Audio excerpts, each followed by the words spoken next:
No, no, please don't hurt me. I'll call you know who. Who are you gonna call, buddy? Packgod, humble him. Packgod, humble him.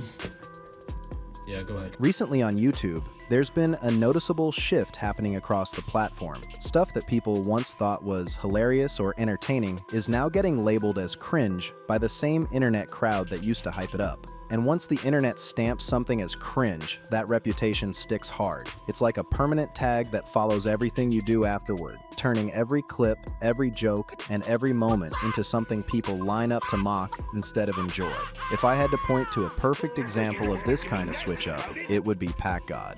Yeah, I know some people might already be groaning at that name, but for those who somehow missed that era of YouTube, that was Packgod. He's a creator who exploded in popularity by roasting people during voice chats and Discord calls, turning random arguments and internet drama into loud, chaotic roast sessions that millions of viewers tuned in to watch. And when I say roasting people, I'm obviously not talking about throwing someone in an oven and waiting for them to cook. I mean roasting in the internet sense. Rapid-fire insults, trash talk, and over-the-top comebacks delivered so fast, the other person barely gets a chance to respond. I'll show you guys a quick example of what that style of roasting usually looks like, so you can understand the vibe. If you don't get your eyes show speed, dried out weed, body built like an anal bead, headphone wire, deflated tire, farted in the mic and caught it fire, chicken pox, dirty socks, ayo everyone, go and follow Paradox, crypto scam, orange cram, peanut butter jelly jam, and buried in the backyard. I don't hear what you're saying, it's your ugly ass. If you smoking got arrested for pollution, your hairline is currently starting a revolution. Now honestly, not every clip was comedy gold, but you still get the idea. Packgod built his entire brand around moments like that. That formula ended up working extremely well for him, pulling in over 5 million subscribers on one YouTube channel alone and stacking up some massive view counts along the way. And these weren't just random lucky uploads either. Multiple videos pulled absolutely wild numbers. Just look at the views. 21 million, another 21 million, then 18, 16, 14, 13 million. Those are serious numbers for any creator, especially someone whose content mostly revolves around yelling roasts in voice chats and turning arguments into entertainment clips. So yeah, whether people thought the content was dumb or not, Packgod was undeniably huge during that time. And once a creator reaches that level of popularity, something else always comes along with it. A fan base. A group of viewers ready to hype up everything you post, defend you in arguments, and praise even the smallest moment like it's legendary. I know for a fact that Packgod was standing right here, right now, your ass would be trembling. Let's be honest for a second. Most of us probably wish we had even a tiny fraction of this guy's confidence and timing. Packgod had this strange ability to sit quietly in a call, blend right into the conversation, and then suddenly jump in at the perfect moment with a roast that caught everyone completely off guard. That timing was a big part of why his fans treated him like some kind of unstoppable roast champion in the first place. He did it! He did it! She did it! She's the one you want! Alright, I was just sitting at home watching cartoons, playing video games with my cousin. And just in case you forgot the exact clip his fans constantly reference, it's the one where he's in that chaotic voice chat moment saying things like, "Abandoned in the backyard, I don't hear what you're saying. Ugly. If you spoke, you'd get a whistle for pollution. Your hair current starting a revolution." The insults were fast, random, and honestly kind of ridiculous. But that chaotic energy is exactly what made those clips spread everywhere online. But as time went on, more people started stepping back and realizing something about the situation. The editing is really good at, apart from overloading my brain with iFunny humor, is disguising the fact that what you're really seeing when you consume content from the Packgod channel is a recording of a Discord call. And when you cut out the aids, it is extremely awkward. Are you barking? That's a barking?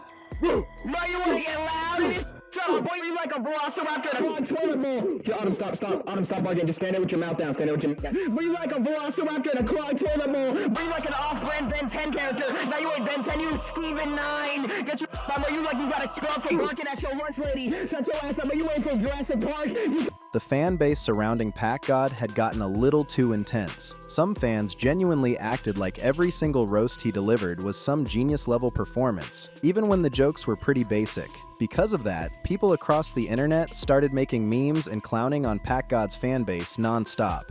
I'm not gonna lie though, some of those memes were actually hilarious. Oh my Melvin, are you seriously listening to Packgod rap again? Of course I am, dude. Stop being such a hater. I know for a fact that Packgod was standing right here, right now, your ass would be trembling. Go outside. No. Why? The sun is a deadly laser. Watching the internet turn the spotlight onto the fanbase itself became its own form of entertainment for a while. There were suddenly tons of videos and TikToks popping up that were dedicated entirely to clowning them. People online kept pointing out how hardcore fans acted like Packgod's roasts were some kind of next-level comedy, even when half the time nobody could even understand what he was saying. And honestly, a lot of people felt like the fan base kind of walked right into that situation themselves. The way some of them defended every single clip made the whole thing look even worse. At one point, people were even comparing the Packgod fan base to Dream's fan base, which is not exactly a compliment when it comes to internet reputation. A meme that started spreading everywhere was the idea that if you removed the captions from Packgod's videos, the audio would basically just sound like random noise. Why the fuck you jumping my son, you little nasty ass nigga? Shut your little bitch ass up, you dirty bitch. What the fuck is this long ass jawbreaker looking at nigga named Miss Mary? Shut your bitch ass up, you ugly ass nigga, you dirty ass bitch. The roasts were so fast and chaotic that without subtitles, most viewers had no idea what was actually being said. You just hear something like, yes, yes, yes, yes, when you walk downstairs, your whole house wondering, bring the power of Eren Yeager, and everyone would be sitting there trying to piece together what just happened. Even his own fans couldn't really argue against that criticism because deep down they knew it was kind of true. And like clockwork, once the Packgod fanbase started getting labeled online as cringe, fewer people wanted anything to do with it. It became the internet equivalent of the cheese touch from Diary of a Wimpy Kid. Once something gets that reputation, nobody wants to be associated with it anymore. Bro, you're washed. You're like a fucking fat. You're a fat blubber whale on the beach. You're not getting anywhere, you know. You're a carcass on the beach. Yeah. And I could dunk on low tier guy because he's my little. I heard you were 5'1", bro. I don't know where you got that information from, but I think you're horribly mistaken. Somebody said he was 5'1". Is that true? No, I already told you how tall. Bro, I am, let me look this dude up. People start backing away, pretending they were never part of it in the first place. And when you combine that with all the memes that were constantly being made about Packgod himself, the situation started shifting quickly. Because when your entire community is built around making fun of other people, we were mocking. You can't mock the mocking. It shouldn't be surprising when eventually the jokes turn around and land right back on you. After this clip dropped, Packgod was basically finished in the eyes of the internet. Suddenly people weren't laughing the same way anymore, and a new narrative started spreading that he was supposedly 5'1". 1, I'm not! Should I pull out my driver's license and take a picture and show you where it says my height? Show us your dumb license. Okay, let me go get my license. I'll go get it. I want you to show this to the whole stream, because I need to clear this up once and for all. Bro's insecure. Okay, so it says here you are 5'10". Thank you. Thank you. Congratulations. I'm not 5'1". But why are we hating so much on short people no matter? Which for whatever reason became the internet's favorite joke about him. In online culture, once people start calling you short, lame, or corny, the memes start multiplying fast. Clips of that moment spread everywhere. People reposted it across TikTok, YouTube, and Twitter, and a lot of viewers point to that interaction. What's to do, Melvin? Tell me where he is. We don't have time to play around. Gert, look behind you. He's right behind me. Isn't he, Melvin? As the moment everything started falling apart for him. The wild part, though, is that Packgod isn't actually 5'1". He even showed proof multiple times during his own streams to clear things up. But the problem is that once the internet locks onto a story, the truth almost doesn't matter anymore. It's people like you who get under my skin, man. You underestimate my power, Kurt. How did you know my name? It's simple. Your buddy Melvin has told me just about everything I need to know about you in order for me to humble you. This will be easy. I heard you were 5'1". What? I heard you were 5'1". What? No, I'm not 5'1". You can't just say that. Oh my God, Kurt, you actually did it. You humbled Packgod. War is finally over, Melvin. War is finally over. The joke becomes the reality, and when most of your audience is younger viewers who just repeat whatever meme is trending, that narrative spreads even faster. Soon people started digging up older clips, especially his original argument with Loader God, along with a bunch of his other roasting videos. Those clips started getting reposted again, but this time with people calling him short, cringe, and washed instead of funny. Yo, someone takes that phone! See if they go off! Everybody freeze!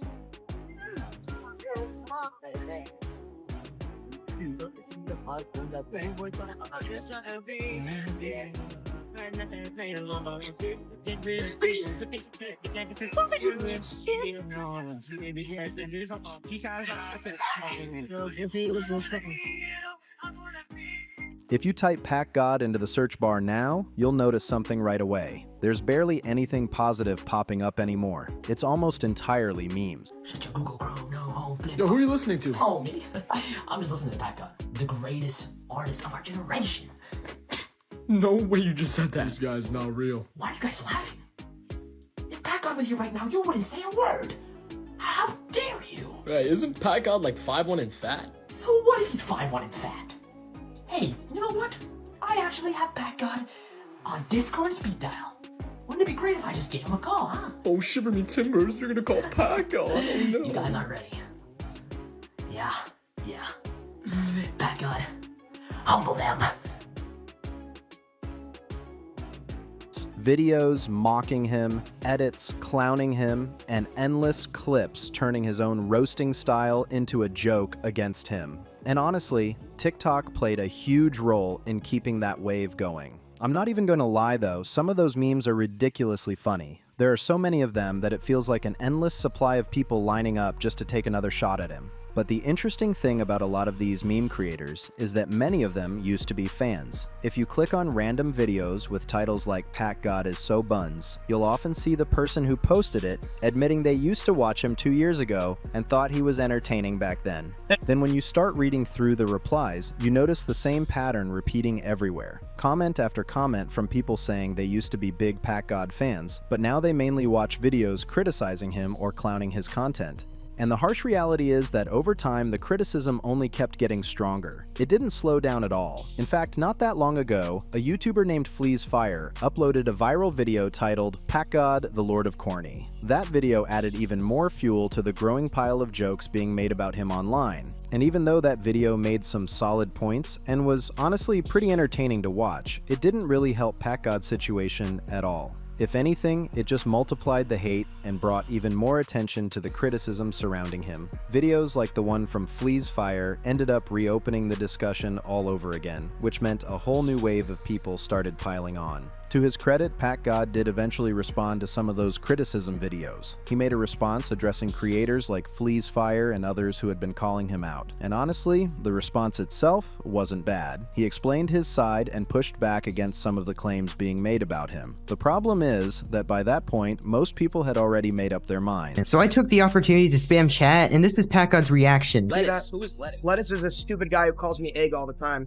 He's so goddamn annoying. W Lettuce. Verified somehow. W Lettuce. No, now he's gonna make a fucking short about that. This guy just insulted all of Skibbity community. See, Packgod knows what's up, and I could give less of a fuck about the Skibbity community, but yeah, I'll make as many shorts as possible to spread the word because you're still an egg.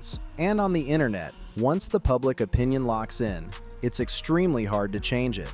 The only real way to shift things would be to completely reinvent the type of content he makes. Funny enough, he actually has been trying to do that lately. The issue is that the numbers just aren't hitting the same anymore. When you go from averaging 2 to 4 million views per video, suddenly getting around 100,000 views feels like a massive drop. And that's only on his second channel. We haven't even talked about the main channel yet, where the comment sections have become pretty rough. If you scroll through the latest comments on many of his recent uploads, it's almost entirely negativity. People calling him corny, saying he fell off, or still repeating that old 5'1" meme like it just happened yesterday. The internet has a long memory when it comes to jokes like that, and with all of that happening at once, it's honestly hard to see a clear path for Packgod to rebuild his reputation anytime soon. Right now, in the eyes of a lot of younger viewers online, being a Packgod fan in 2025 is seen as embarrassing, but that's just the situation as it stands right now. Let me know what you think about it down in the comments. If you enjoyed the video, make sure to like, subscribe to the BeyondFame channel, and share this video with someone who remembers the Packgod era. Thanks for watching, and I'll see you in the next one.